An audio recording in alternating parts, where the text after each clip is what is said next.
ये मामी बाड़ी जो पर भांजा से बियाह कइले बाड़ी।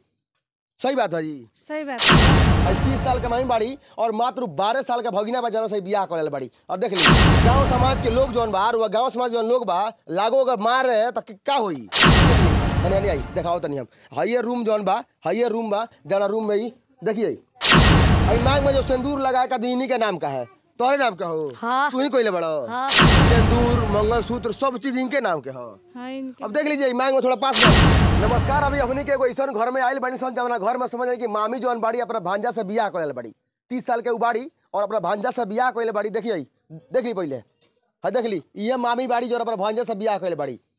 सही बात है जी? सही बात है। बियाह कइले बाड़ी हाँ। भगिने से अपना। हाँ। अब देख ली यहाँ के उम्र कम से कम 30 साल बा। 30 साल के मामी बाड़ी और मात्र 12 साल का भगिना बा जनो से बियाह कइले बाड़ी। और देख ली हनी आई दिखाओ तनी हम हाइये रूम जौन बा हाइये रूम बा जना रूम में ही देखिए बाड़ा ही जा बैठल देखिए तनी अंदर आई और दिखाई क्या यह बेड पर जो कहीं ना कहीं सुतल हन।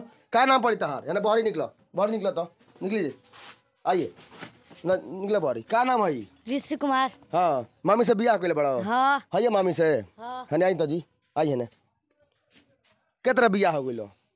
आई के तो होला जंगा होला उंगा भइल बा। तो हाइये लौकल है 12 साल का लड़का रुआ। हाँ ये लोग नहीं है से भइल। माने इतना मतलब का हम कहीं गांव समाज के लोग का कहत रहो मालूम भाई बात समाज के लोग तो गलते कहेला कहिए मैंने गांव समाज के लोग निमन कहेला। माने ऐसा कोनो फायदा बा?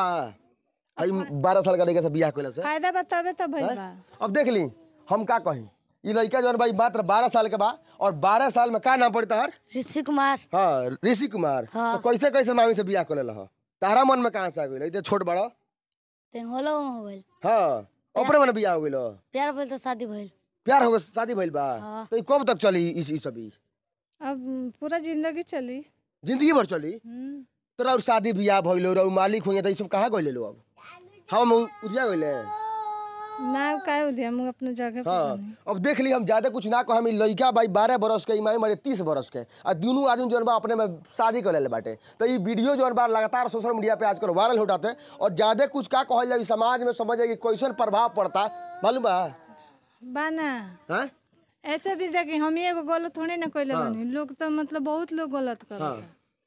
लड़का लड़की बहू भवे ससुर सब लोग करता। हाँ माने लोग जौन करे तो तौनो रुआ कले तो का हो जाए जौन जौन लोग करे तौन तो रुआ कले लोग करता वैसे हमरा कोनो मतलब नहीं कि मैंने रो पूछनी वैसे जवाब देनी है मैंने हमारा जौन पसंद आइल बतौन हम को ले लेबा। माने बतावा है तो हत्ता छूट उम्र बा और माने मामी से बियाह कइले बड़ो के तरह होई परवरिश कर पाइबो?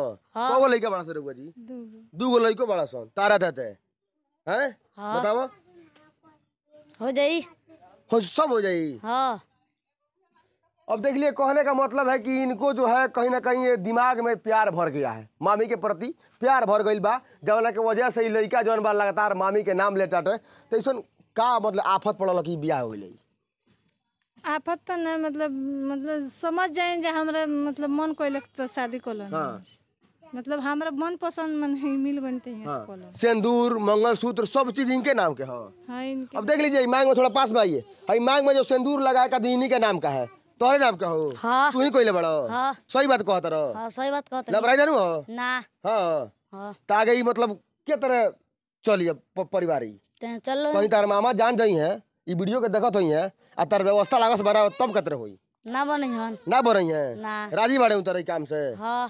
अब देख लीजिए मामा का दुनिया राजी है पति राजी बड़े ना हाँ वो तो खिसिया नहीं खिसिया नहीं काथी कहे नहीं बोली ना करियाई ना वैसे वहाँ का फोने ना उठाई ना। उठाओ तो नहीं की फोन ना। तो मालिक के फोन नहीं उठाओ तो भगने के संगे बियाह के खुश बनी। हाँ खुश बनी। हाँ अब देख लीजिए इनका जो है एक सोशल मीडिया पे ट्रेंडिंग चल रहा है भैया मामी और भांजा का जो ट्रेंडिंग है वो पूरा ट्रेंड कर रहा है कि सोशल मीडिया पे आखिरकार हो क्या रहा है। लगातार ये खबर वायरल हो रहा था हम लोगों ने ढूंढा और कहीं ना कहीं इनके पास हम लोग पहुंच गए। तो ये सब मतलब सही सही बताएं कि का बा लोग जाने के चाहते हैं कि सही सही बताई का बा लबराई बा कि झूठ बा कि सही बा। लोग समझ रहे कि आजकल भवे भसुर के संगे साथ का बोलते पतो जब ससुर के संगे लड़की लड़का के संगे लड़का लड़का के संगे बहुत सारा लोग ये सब करता लेकिन नौटंकी करता। लेकिन ई जौन बा इहो नौटंकी है का नहीं हकीकत है। ये हकीकत हाई 12 बरस के लड़का पर दिल लागल, बताई तो रुआ के तरह हम का कहीं रुआ दिमाग के 30 बरस के रुआ दिमाग हो गई, 21 बरस रुआ का शादी भइले हो गई, 7 बरस रुआ बियाह हो गई रहे। हमरा मन पर हमरे के छोड़ ना दी, जे हमार मन का कहल हम काहे शादी कोनी हमरे पर छोड़ दी। राउर मन बा तो रुआ कुछू कलम जी घर में कुछ कले। हाँ अब देख लिया कभी इनकर मन भाई कुछ कॉलेज हमने के उसे लेन देन नहीं है। गांव समाज के लोग जौन बा रुआ गांव समाज जौन लोग बा लागो अगर मार रहे तो क्या होई।